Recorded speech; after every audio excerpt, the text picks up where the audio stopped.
ये unforgettable love of mica episode 29 है, जिसमें हमें दिखाते हैं कि रुईचैन और रुईचैन के बॉडीगार्ड्स एयरपोर्ट पे आ चुके थे और बॉडीगार्ड सबको चिल्ला चिल्ला कर लोगों से कह रहे थे कोई मरना नहीं चाहता तो यहाँ से चला जाए। और वहीं रुईचैन के हाथ में एक गन थी। रुईचैन चेंग्यू को वहाँ पर मारने आया था। रुईचैन को वहाँ देखकर चेंग्यू और फेफे काफी चौंक जाते हैं। रुईचैन काफी गुस्से में था क्योंकि उसे लग रहा था कि फेफे और चेंग्यू वहाँ से भागने वाले हैं। उसके बाद रुईचैन चेंग्यू पे फायर कर देता है, लेकिन सामने फेफे आ जाती है और वो गोली फेफे के हाथ पे लग जाती है। फेफे नीचे गिरने लगती है तो चेंग्यू फेफे का नाम चिल्लाकर उसके पास आने लगता है और वहीं रुईचैन के हाथ से भी गन नीचे गिर जाती है क्योंकि उसे डर था कि फेफे को गोली लग गई। लेकिन बाद में रुईचैन देखता है कि फेफे को गोली तो लगी है लेकिन हाथ पे लगी है, ज्यादा नहीं लगी। और वहीं फेफे चेंग्यू को बचाना चाहती थी तो उसके सामने बैठी थी और चेंग्यू से कह रही थी जल्दी से तुम यहाँ से भाग जाओ। तो चेंग्यू कहता है नहीं, मैं यहाँ से नहीं जाऊंगा, तुम्हें छोड़कर नहीं जाऊंगा। और फिर रुईचैन कहता है यहाँ से कोई नहीं जा सकता। क्या तुम भूल गई हो कि लास्ट टाइम मैंने तुम्हें किस लिए सावधान किया था? अगर तुम मुझे चेंग्यू के साथ दिखी तो मैं चेंग्यू को मार दूंगा। फेफे के पास चाकू होता है। फेफे वो चाकू निकालती है और अपने गले पे लगा लेती है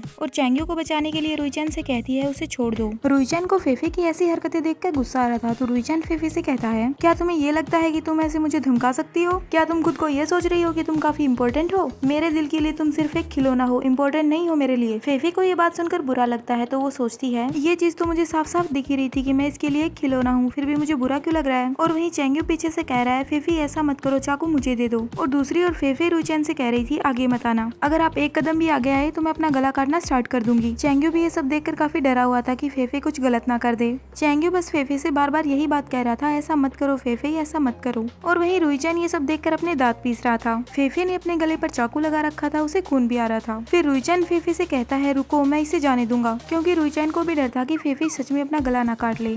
उसके बाद फेफे चेंग्यू से कहती है चेंग्यू तुम जाओ। तो चेंग्यू फेफे का नाम लेकर उसे बुलाता है फेफे। तो फेफे चिल्लाकर चेंग्यू से कहती है मैंने कहा ना तुम जाओ। चेंग्यू फेफे को अपने साथ ले जाना चाहता था लेकिन फेफे जा नहीं सकती थी और चेंग्यू से बार बार कह रही थी तुम जाओ, लेकिन चेंग्यू जा नहीं रहा था, वहीं पे खड़ा था। तो फेफे चेंग्यू से कहती है पीछे मुड़कर मत देखना, मैंने तुमसे कहा ना कि तुम जाओ, अगर तुम नहीं गए तो मैं अपना गला काट लूंगी। उसके बाद चेंग्यू सोचने लगता है कि फेफे ने उससे कहा था मुझे पहले ही उससे प्यार हो गया था, मतलब रुईचैन से, और ये बात सोचकर चेंग्यू वहाँ से चला जाता है। उसके बाद रुईचैन फेफे के पास आता है और उसका हाथ पकड़ के अपने साथ ले जाता है। वो लोग घर पहुंच जाते हैं तो ओयंग जो उनको देखकर कहता है बर्फ के पहाड़, आखिरकार तुम लोग वापस आ ही गए, कुछ हुआ है क्या? लिटिल फेफे मैं तुम्हें ढूंढ रहा था, तुम कहाँ थी? लेकिन उन दोनों में से कोई भी यंगजू की बातें नहीं सुनता और रुईचैन बस फेफे को अपने साथ जबरदस्ती अंदर ले जा रहा था। फेफे को चोट भी लगी थी और उसके हाथ से खून भी बह रहा था। यंगजू को समझ नहीं आता कि हुआ क्या है तो वो फेनियान से कहता है आखिरकार मेरा भाई ऐसा क्यों है? तो फेनियान यंगजू से कहता है सेकंड यंग मास्टर आपको कुछ भी नहीं पूछना चाहिए शायद। अब हमें दूसरी ओर दिखाते हैं कि रुईचैन फेफे को अंदर ले जाकर रूम में नीचे गिरा देता है, मतलब हाथ पकड़ के नहीं फेंकते हैं क्या, वैसे नीचे फेंक देता है। और फिर फेफे से कहता है क्या तुम मरना चाहती हो? तो फेफे रुईचैन से कहती है हाँ, मैं ये काम तुम्हें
खत्म होता है। Hope you like this video, bye bye.